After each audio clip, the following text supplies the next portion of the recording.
Hello, my name is Hayden Wayne.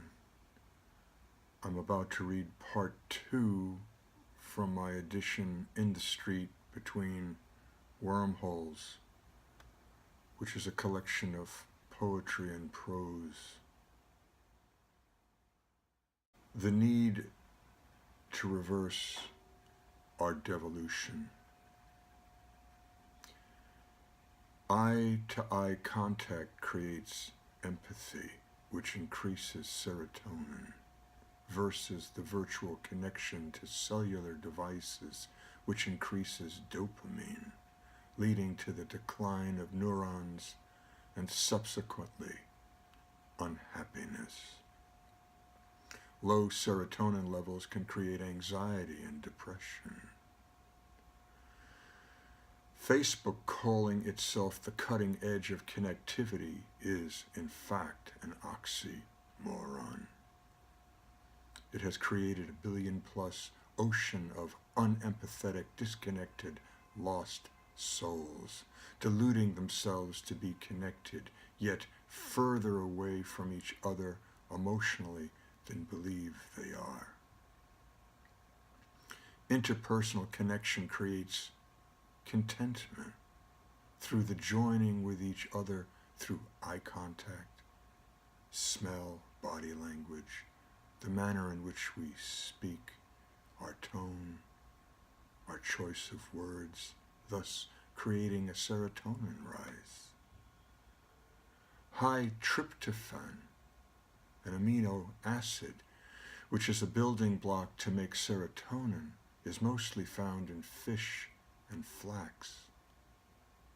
Omega-3 fatty acids found in fish and algae provide stability to the neural membranes, thus giving the neuron a better chance to survive, giving them a better elasticity to recover from stress.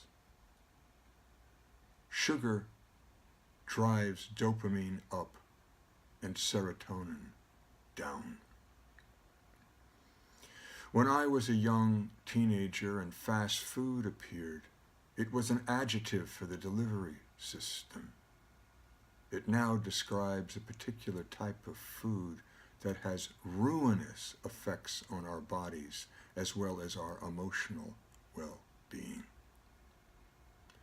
Eating processed foods is the leading reason for chronic metabolic diseases such as type 2 diabetes, hypertension, hyperlipidemia, high cholesterol, cardiovascular, cancer, and dementia. We now spend 75% of our healthcare expenditures to cure these diseases. Simply put, there are not enough practitioners or institutions to handle the volume of people who have physically ruined their bodies and minds because of the garbage they insist on eating. Life expectancy is going down in our country. Diet is responsible. Sugar is toxic. 69% of Americans are overweight. Things to be done. Get rid of food subsidies. After the Great Depression and World War II, they are no longer necessary. The biggest subsidies go to corn, soy, and sugar, the three things that can kill us. Monoagriculture has to end. When cattle and all kinds of agriculture coexisted, antibiotics were not needed to keep the cattle healthy, as well as spraying petroleum products on agriculture to make them grow without pestilence. Type 2 diabetes is processed food disease. Get rid of all sugared beverages from hospitals, schools, places of business, the same way tobacco has been banned. Unless we turn chronic diseases around, Medicare will go broke by 2026.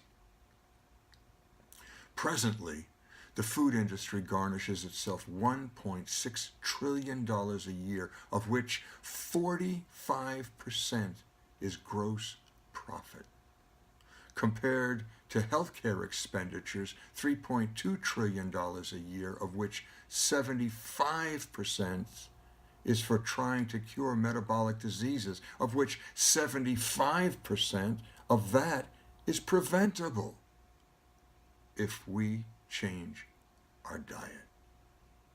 In other words, $1.8 trillion is wasted. We lose triple compared to what the food industry makes. As of December 6, 2016, the U.S. healthcare spending had grown 5.8% in 2015, reaching $3.2 trillion, or $9,990 per person. As a share of the nation's gross domestic product, health spending accounted for 17.8%. So, all of us who want to lower and hopefully eradicate our truly self-destructive national debt, which continues to explode before our eyes, for all of us who want to be covered by health care as a human right, for all of us who want to be guaranteed an education and the continual upgrading of our infrastructure, if we go after the food industry, which is hell-bent on destroying our lives because of profit, suddenly huge amounts of money present themselves to fulfill the aforementioned desires. The results are a society that will be healthy, educated, a corporate system with lower taxes to become more competitive, a country of greater minds to become inventors and entrepreneurs, and as a result, as a society as a whole, much more happy about our individual lives because of all the promise of better well-being. There is the pursuit of happiness, when there should also be recognized the happiness of pursuit, greater profits of well-being under the auspices of the common good.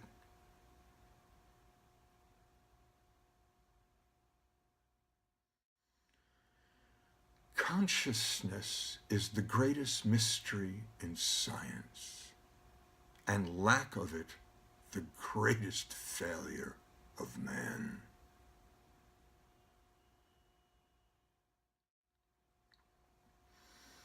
Compassionately enjoy the mystery of life.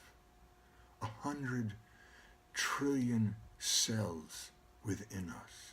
25 trillion red blood cells that die every 4 months. And every second our body is making 2 to 3 million new blood cells. Samsara, death and renewal. And all the while, we can grow the neuroplasticity of our brains.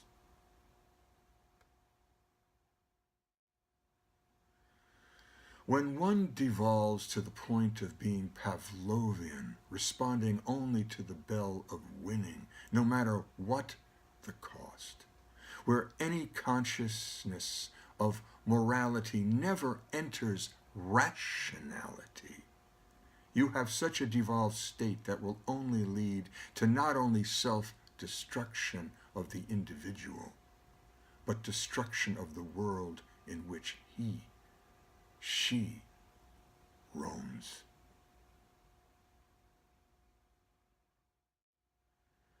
Afraid? The only thing to be afraid of is mediocrity. Don't let the demons get you. Stay enlightened.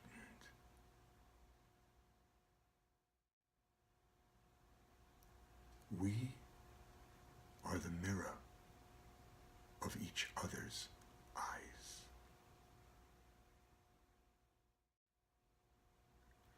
Blind loyalty without taking personal responsibility for your own actions is the surest way to ruin and damnation.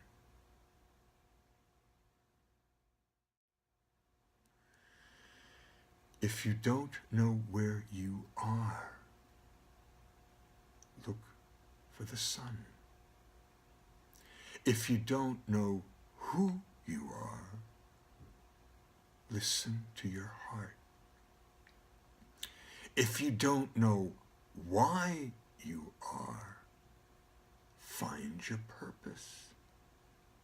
If you don't know how you came to be, study your origins. If you don't know when, look to the stars and realize you have always been.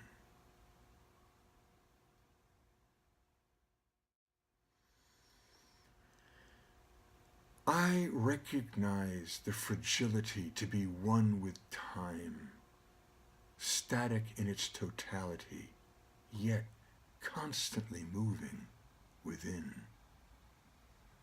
I open my breast humble before you, allowed the opportunity to reach for perpetual regeneration. Why should we assume we are not instruments that have resonance, have to be nurtured, tuned, refined in our craft of self-evolution, perpetuated in our lifelong pilgrimage, learning always, turning ourselves towards the greater good, the light of wisdom, seamless and one within the totality of totality.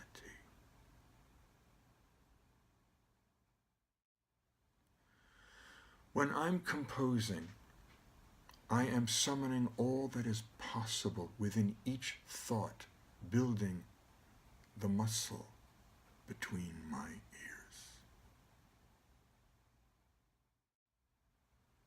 This curiosity we call life, obviously too short for some, or precisely ordained for those of us in love with this precious moment, seamless perfection, regardless of imposed doubts plaguing the soul, crushing our potential lightness, when in rapture within fulfillment, the unique way we specifically choose to chase our dreams.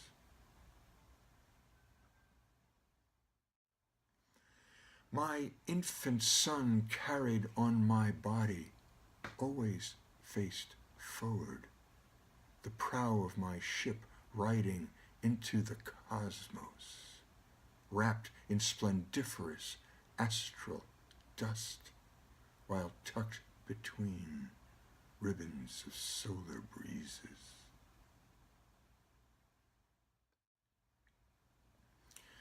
Memories are possessions, thus material wealth is subjective, being in the moment, a life of riches, lean and hungry, to be of unbearable lightness of being, while present and improvising craft development, getting out of my own way.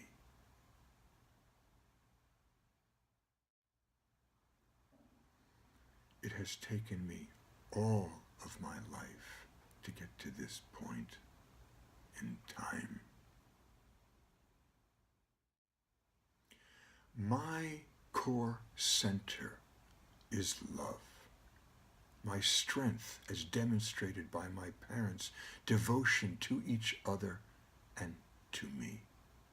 My mother's continuing uplifting of my spirit, pointing me towards the unknown and what I was capable of first creating beyond my present realm of comprehension. My father giving me my purpose as well as being a peacemaker, never turning from his responsibilities to his family. My mother's discipline to maximize the tools we had at hand and their lessons how to make things last beyond the projected life expectancy by bringing a synergy to everything and everyone they engaged with. We were the three musketeers. And as my father would repeatedly say throughout our lives, if you can't come to us, who can you go to? We were a showbiz family, a household of love, respect, and humor. Everything was possible, insulated so.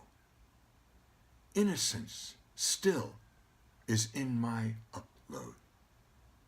This strength bequeathed to me has fortified me so. This microcosm was to ultimately become my macro view of all around me, as intensely as I am in this continual process of consciousness and weightlessness.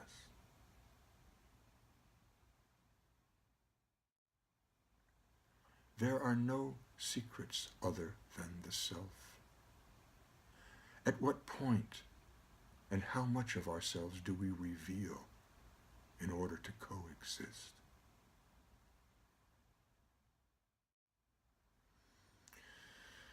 The struggle is everything. Goals achieved would be rendered meaningless without the difficulties to achieve them.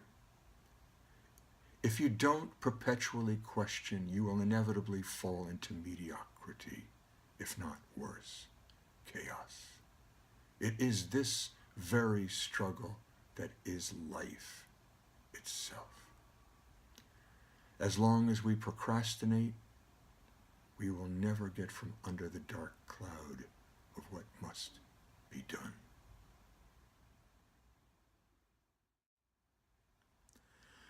How well you connect is how well you connect. Being aware is everything.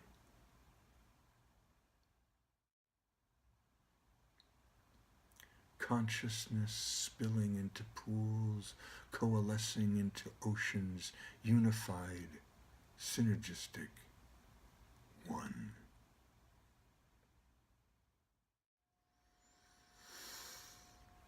With all this talk of walls,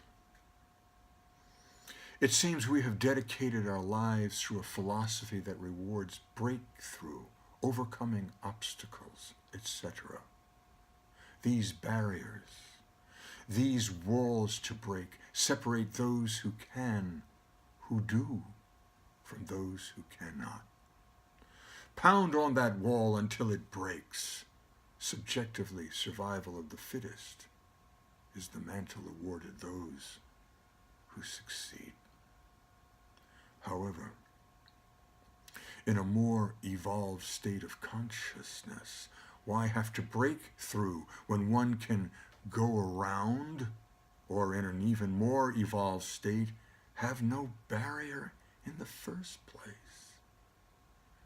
Everything is possible within the totality of totality.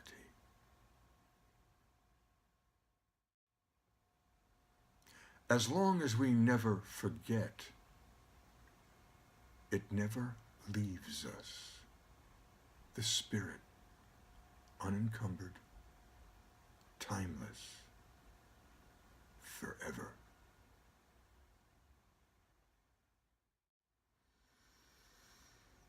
Think of it.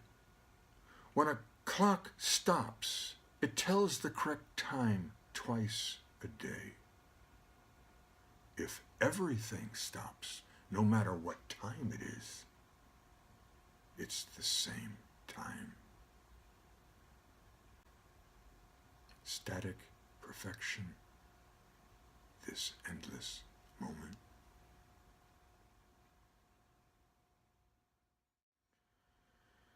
When I went to school, public education was, without question, the envy of the world.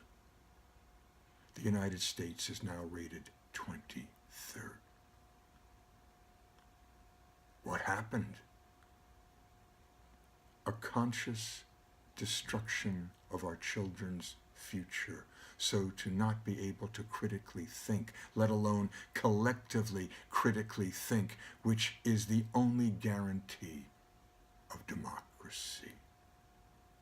Our children are no longer taught cursive writing skills and are rapidly proving themselves illiterate, ultimately not being able to read, let alone even know that our precious Constitution, arguably one of the most important documents on human rights, exists.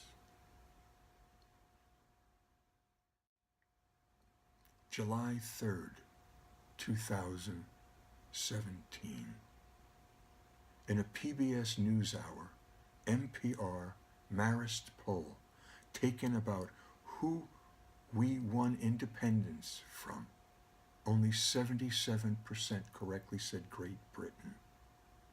15% were unsure, and 8% mentioned other countries, including Russia and Afghanistan. Only 77% knew we as colonies declared independence in 1776.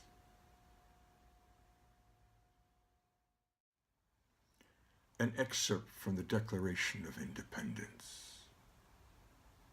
We hold these truths to be self-evident, that all men are created equal, that they are endowed by their Creator with certain unalienable rights, that among these are life, liberty, and the pursuit of happiness, that to secure these rights, governments are instituted among men, deriving their just powers from the consent of the governed, that whenever any form of government becomes destructive of these ends, it is the right of the people to alter or to abolish it and to institute new government, laying its foundation on such principles and organizing its powers in such form as to them shall seem most likely to affect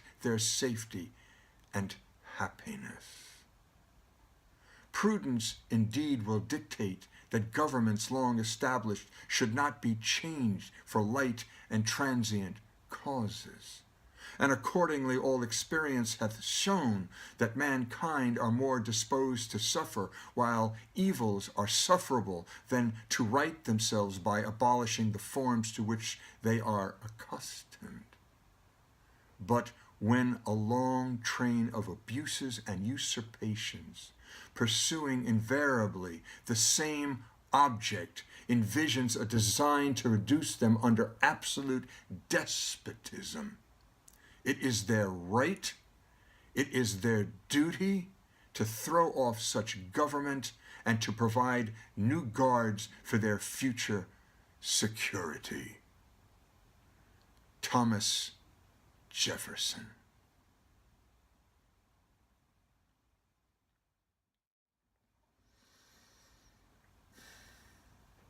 How absurdly disparate and incongruous this most enlightened document is to its creator.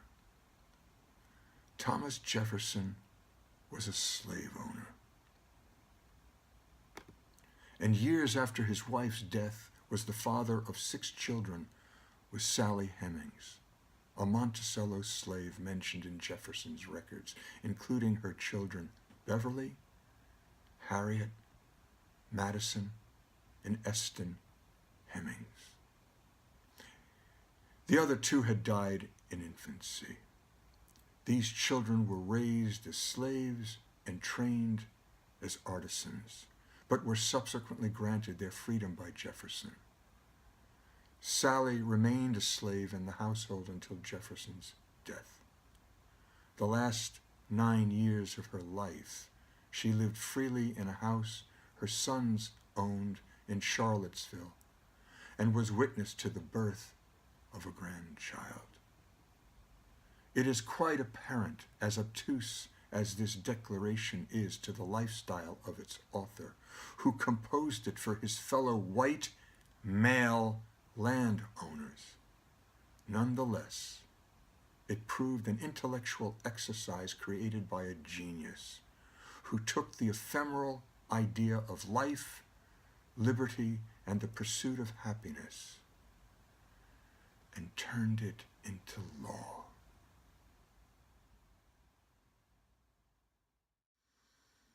The preamble to the Constitution. We, the people of the United States, in order to form a more perfect union, establish justice, ensure domestic tranquility, provide for the common defense, promote the general welfare, and secure the blessings of liberty to ourselves and our posterity, do ordain and establish this Constitution for the United States of America. James Madison. Madison proposed the 3/5 compromise, which counted slaves as 3/5 of a person for the purposes of taxation and legislative representation. At his death, he still owned around 100 slaves. He freed none of them. Not even Paul Jennings, his lifelong valet.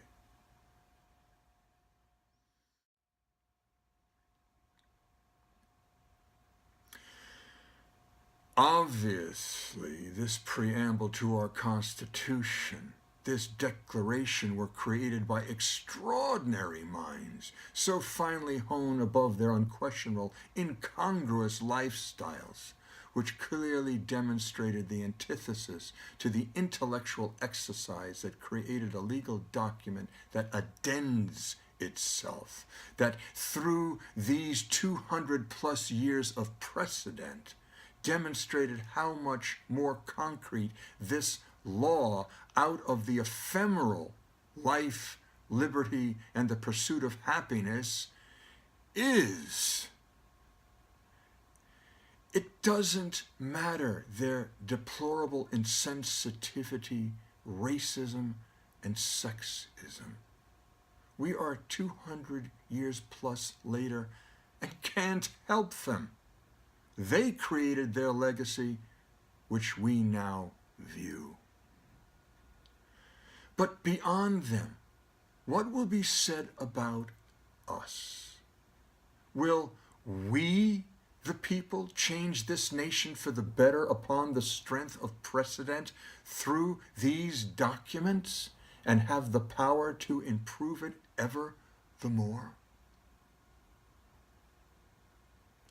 What is important here is that we never forget that we are the government, and as such can be as diligent or naively self-destructive as we choose. Flawed men of extreme literacy were able to entertain something so far beyond their own human shortcomings and turn it into law with the malleability to improve upon it. How evolved are we beyond our own shortcomings to demonstrate the intellectual wherewithal to improve and finally end what so offends us as individuals, finally unite us into the human race, accountable for all life and its sustainability, humble before nature, grateful for our inclusion, and able to perpetuate regeneration.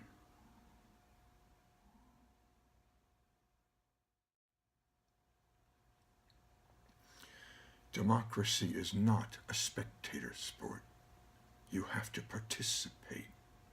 Governance is messy. Dialogue must be fluid and open, not parochial and self-righteous.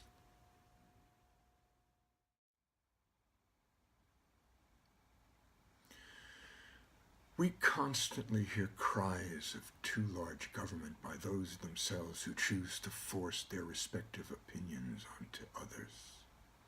It seems the escalation of individual opinions is the collective voice of the people, which is the government. If you don't want large governance, then have fewer people. You can't have it both ways. It isn't too large government that is broken and thus what disturbs us. It's that we are unwilling to compromise and civilly engage with each other, which is the process of governance. If anything, we need an amendment to create 8 super governors within the executive branch to deal with domestic policy below the president, north and south, eastern, central, mountain, and Pacific. Considering the disparate opinions that seem more regional, what better way to get things done within our country, which prides its strength on its diversity, while these differences also prove to be its Achilles heel when trying to govern all?